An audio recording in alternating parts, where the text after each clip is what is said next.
Сәлем достар! Бүгін Наполеонның ең күшті рецептісін тауып алдым. Сол рецепт бойынша сіздер де жасап, Наполеон тортына ғашық боласыздар деген үміттемін. Міндетті түрде соңына дейін қараңыздар. Біз ең алдымен крем дайындап аламыз. Ол үшін бір ыдысқа жұмыртқаны, шекерді салып, жақсылап шекеріміз ерігенше араластырып аламыз. Біздің массамыз ағарғанша араластырамыз. Міне біздің массамыз осылай ағарады. Содан соң үстіне жүгері крахмалын салып, оны да біркелкі масса болғанға дейін жақсылап араластырып аламыз. Содан соң бір газға қоятын ыдысқа сүтімізді құямыз да, сүтімізді кішкене ысытып жібереміз. Ысыған сүттің кішкентай бөлігін жаңағы жұмыртқа қосылған массамызға қосамыз да, біркелкі етіп араластырып аламыз. Сүттің көп бөлігін газға қоямыз да, жаңағы дайындап болған массамызды үстіне құйып, жақсылап араластырамыз. Бізде газдың асты орташа болып тұру қажет.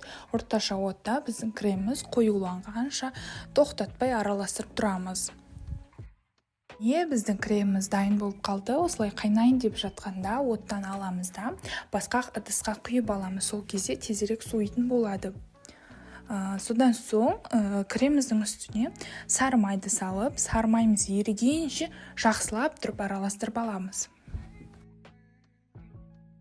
Міне бізде осындай біркелкі қайнатпалы крем дайын болады. Енді осыны толық суытамыз.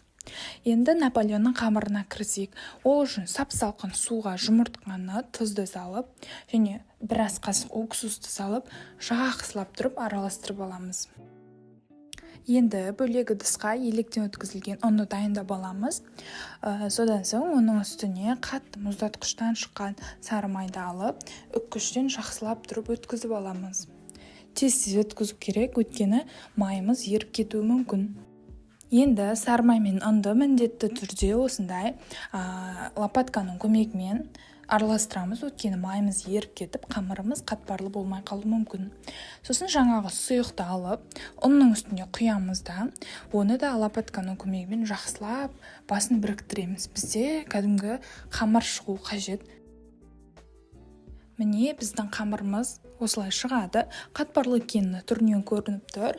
Сосын осы қамырымызды целлофанға салып, тоңазытқышқа 40 минуттай салып қоямыз.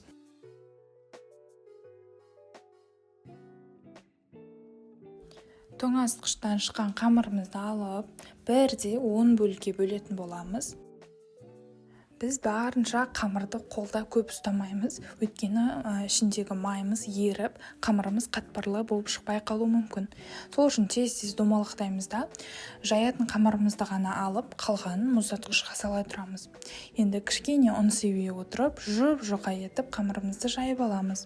Және бұл қамырды өздеріңіз қалағандай диаметрде кесеміз. Мен 24 диаметрде кестім.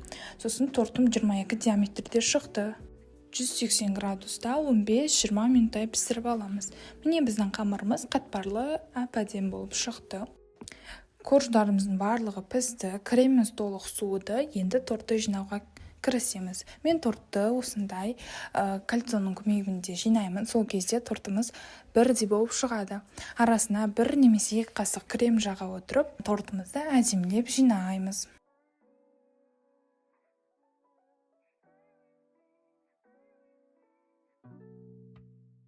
Тортты осылай жинап болғаннан кейін тортымды тура осылай тоңазытқышқа 3-4 сағатқа кремі сіңу үшін жібердім. Тоңазытқыштан шыққаннан кейін тортымыздың сыртындағы кольцоны шешіп, үстіне осындай бірдей тақтайды қойып, тортымызды біркелкі етіп, үстінен басамыз. Сол кезде ішіндегі қатпарлы болғандары езіліп біркелкі болады. Сосын тортымызды өзіміз қалағанша етіп сәндейміз.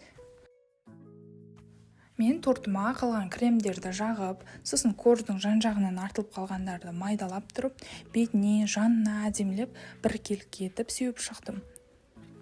Мен өзі бірнеше жылдар бұрын Наполеон торттың қатер рецептімен жасап, Наполеон тортымыз шықпай қалып, осындай тортты екінші жасамайым деген шешімге келген едім. Бірақ өте қателеспін. Менің мына рецептім өте сәтті, күшті шықты.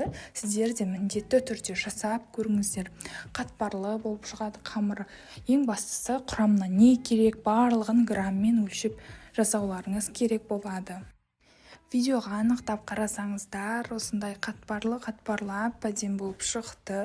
Міндетті түрде дайындап көріңіздер. Сіздермен болған Раушан.